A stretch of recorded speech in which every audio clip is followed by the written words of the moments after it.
Hello and very warm welcome to YouTube tutorials by Aham Center for Therapy. This is the part 2 of learning the foundations of human behavior. In part 1, we've talked about genetics, chromosomes, DNA and everything around that. If you haven't watched that video yet, you can find the link in the description. Go and watch it. In this video, we're going to talk about the human nervous system in detail. So let's get right into it. It's actually my personal favorite and I'm really excited about this. Alright, so let's start. Let's first understand what is the human nervous system. The human nervous system is basically like a complex network, much like the interconnected threads of a spider's web.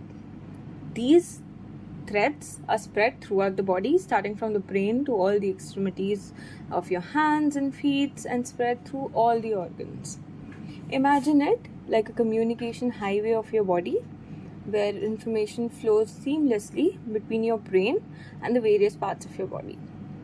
Just as you send messages from your smartphones to friends, your nervous system transmits signals from one area to another, allowing you to do different activities like think, feel, act, behave, and everything else. Alright? So this is like a brief introduction of what the human nervous system is. Let's now understand the divisions of the human nervous system.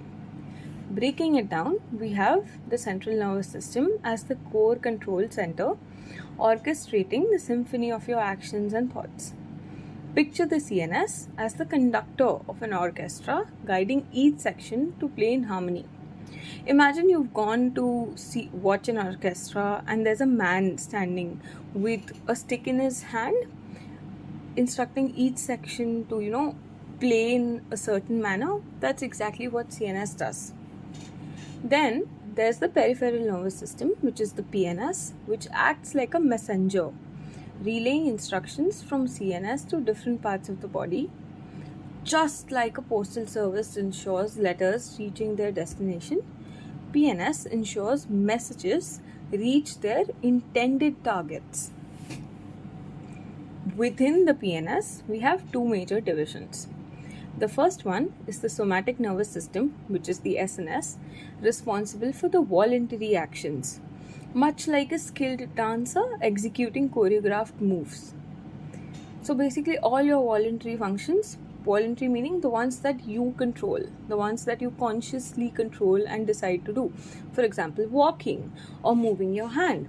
All this is controlled by the SNS. The second part is the autonomic nervous system, which is the ANS.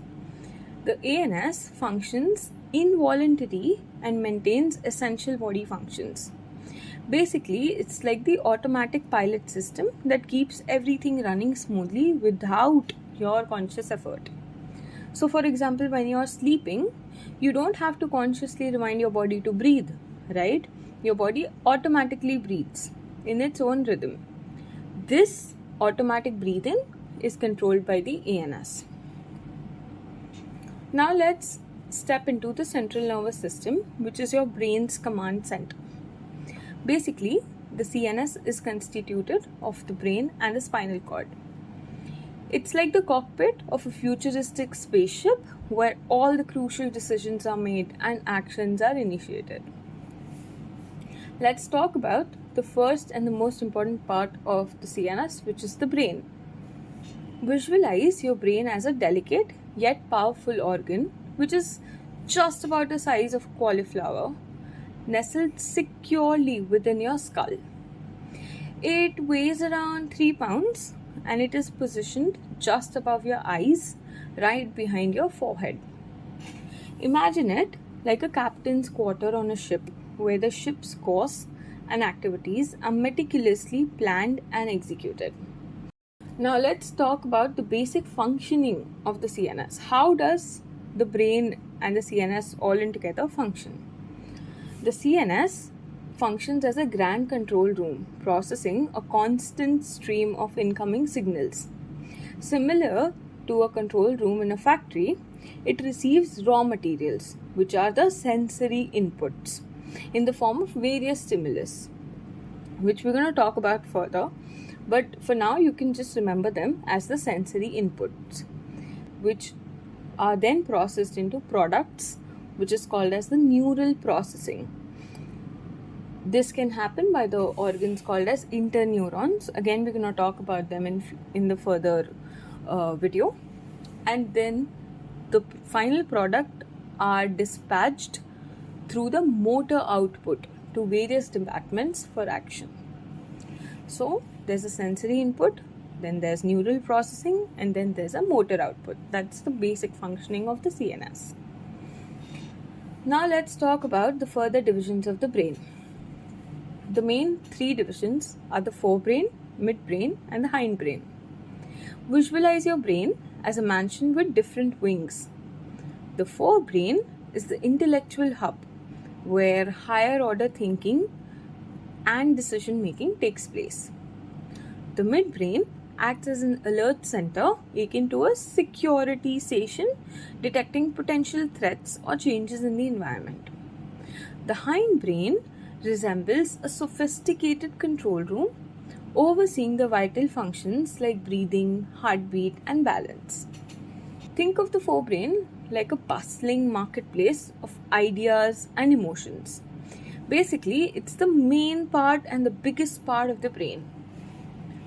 The first sub-part of forebrain is the thalamus. The thalamus functions like a sorting center, categorizing incoming information and directing it to the right departments. So basically like a relay center. It decides where does the information need to go for processing. Okay? Next is the hypothalamus. Hypo meaning chota.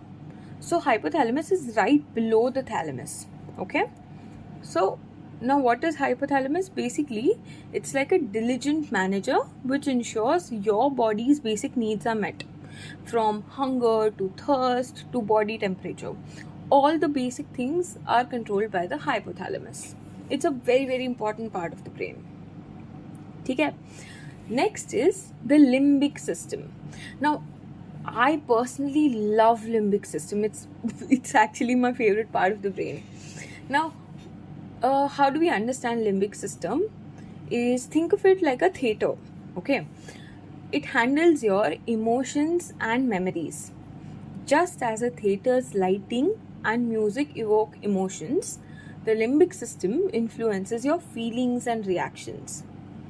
Okay, so all your emotions of any kind, be it anger, be it anxiousness, be it happiness, sadness, excitement, everything is controlled by the limbic system. And hence that's the favorite part because I love emotions and feelings. Okay, let's move on to the next important part of this CNS and the brain and the forebrain, which is cerebrum.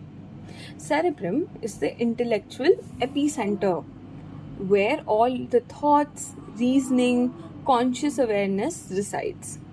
And imagine the next important part, which is the pituitary gland, as the master DJ at a party, which controls your mood by releasing hormones that impacts your body's function.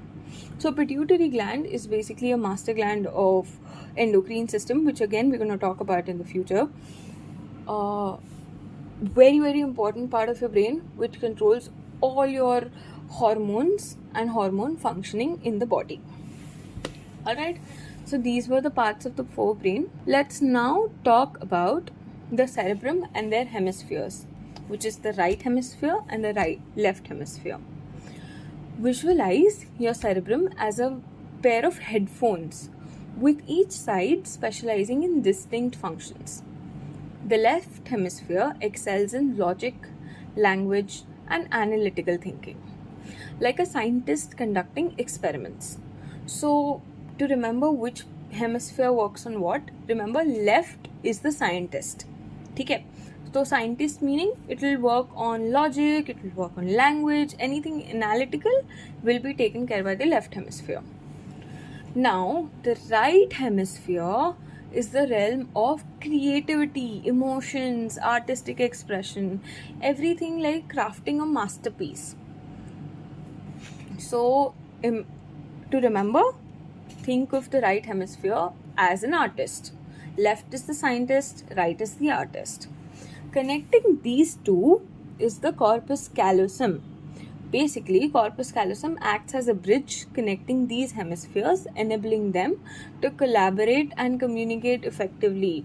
It is very important that the two brains communicate. They have a lot of connections between them, which is through this bridge, which is called as corpus callosum. Okay? Now let's come to a really interesting fact, okay? Which is contralateral control. Imagine your body as a dance floor and the brain as the DJ playing the music. When you move your right hand, and I want you to do that right now. Let's think you're moving your right hand up and down, okay, like a wave. Which part of your brain do you think is activated in this moment? It's actually the left side of your brain taking care of the right side of your body, and the right side of your brain taking care of the left side of your body. So just as a dance instructor guides your movements, your brain controls your body's actions in a coordinated manner. But these are contralaterally controlled, which means the left part of the brain controls the right side of the body and the right side of the brain controls the left side of the body. So interesting, right? Let's move on to the next topic, which is understanding the 4 lobes of the brain in complete detail. Alright, so now I love this example that I usually use to explain the 4 lobes. Now visualize your brain as a gourmet pizza with 4 delectable slices, each serving a unique purpose. So in the same way, the brain is divided into 4 lobes, specifically the forebrain. Let's first talk about the first lobe. Picture the frontal lobe, which is the first lobe, as the conductor of the brain orchestra, overseeing planning, decision making, and personality trait. Basically, the frontal lobe is the biggest lobe of all. Let's move on to the next lobe, which is the parietal lobe. Parietal lobe basically resembles a navigator.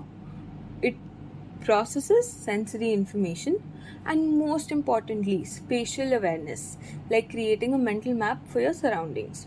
So all your remembering roads, remembering 3D structures are taken care by parietal lobe.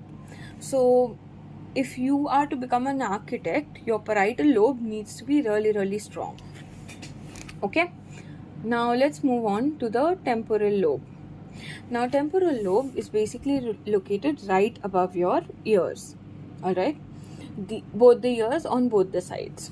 So temporal lobe resembles an archive. It handles auditory processing, language, and memory, much like a library storing precious books. So you must have seen, if you are ever very angry and you have yelled a lot on someone, your sides of the brain, which is right above your ears, start aching and you feel really tired. So that is where your temporal lobe starts hurting, and because it takes care of your auditory processing, right? Alright, the last lobe, and one of the most important ones, is the occipital lobe. It's like the theater stage, which interprets visual cues. It shapes your perception of the world, just as the stage brings stories to life.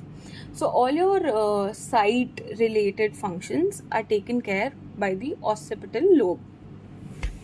Alright, on the screen you must have seen the positioning of the 4 lobes.